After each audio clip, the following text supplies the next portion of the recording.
This may seem like a harsh worldview on the immigration thing,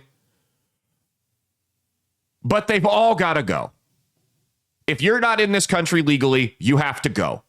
And we need to make sure that we can set up a system that allows the people whom we want to come in legally. This may be a harsh thing to say, but we have to find a way. We have to be able to know who's coming into our country. I don't think that's unreasonable. The fact that me saying, yes, I would like to know who these people from other countries are that are just coming in here before we let everybody in is somehow associated with right-wing extremism or fascism. It's not. It's not. It's a very reasonable, very centrist, moderate take. I'm not saying we round them all up and shoot them or put them in work camps or anything like that. If you are not in this country legally, I don't care if you're 3 or 63, you need to go back to where you came from. If you would like to re-enter and apply to be a citizen through the correct channels, I would be happy to have you, because the majority of these people, these Mexican migrants that have come across the border, are not criminals. They're hardworking people. They're honest people. They have good Catholic, conservative Christian values. They're people that, at the end of the day, if they're over here legally and we can actually keep track of who's in our country, are more likely than not a net positive on society. The problem is when you let everybody slip through the cracks and you don't check anyone, you get what's going on in Europe, which is bad people gaming the system, taking advantage of it, and going around forming rape gangs. And then when the radical left takes over your country, it's illegal to even point out the rape gangs.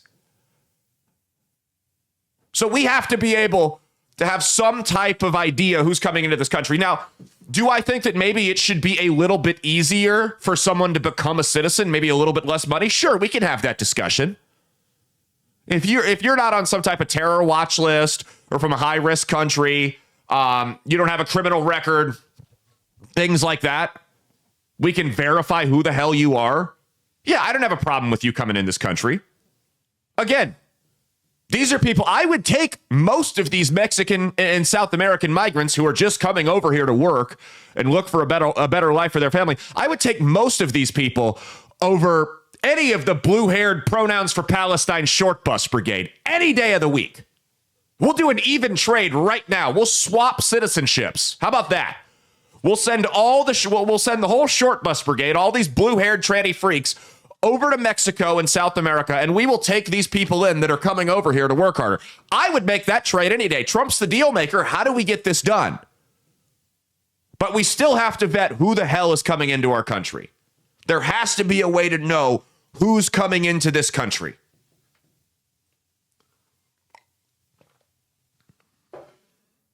Also, I don't want to hear this argument one more time. Some things never change with the Democrat Party. You go back to the 1800s. That was my phone. You go back to the 1800s. The Democrat Party was saying, if you abolish slavery, prices are going to go up because I'm not going to have anyone to pick the crops for free anymore. Now you fast forward to 2025. If you deport all the illegal immigrants, prices are going to go up because I'm not going to have anyone to pick the crops anymore. Why do they say this? Because they pay them about a fourth of what the minimum wage is with no benefits, no unemployment. And then when they're gone, they're gone. So they're basically saying they have no idea that they're using the same logic that was used to defend and rationalize slavery to defend illegal immigration. Hey, if we can't pay this migrant worker from Central America $3.25 an hour to pick our crops, prices are going to go up. Hey, if we can't take this slave and make him work for free, cotton prices are going to go up.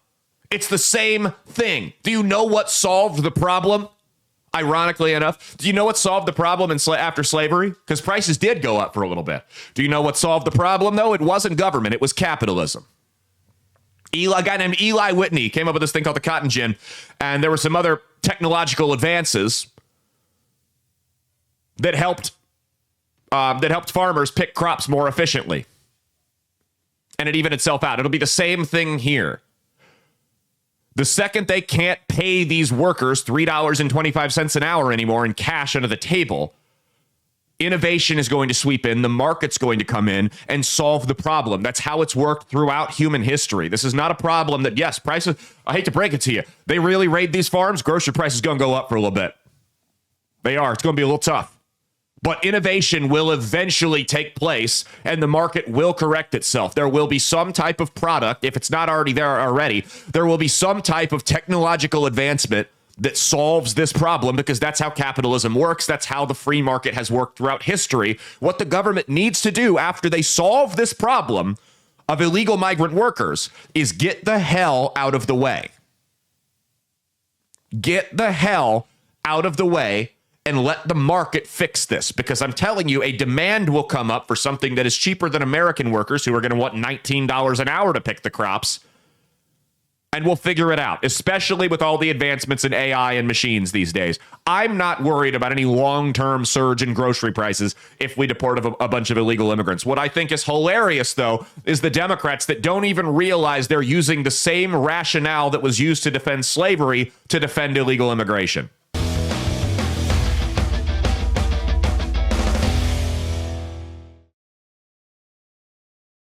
Hey, thanks for watching. If you liked what you saw, be sure to click the link in the description to get the full episode on Rumble. If you prefer to listen along, you could actually get us on Spotify, Spreaker, and iHeartRadio. You can also go to www.outlawstreamers.com to learn more about not just my show, but tons of other great shows and all the exciting projects they have coming up. Follow my socials at Caleb Isn't Funny on Twitter and Instagram, at Caleb Salvatore Comedy on the Chinese spy app that is TikTok, and be sure to like and subscribe to this YouTube channel. Thanks, and we'll see you every Saturday for brand new episodes of That's Based. Peace.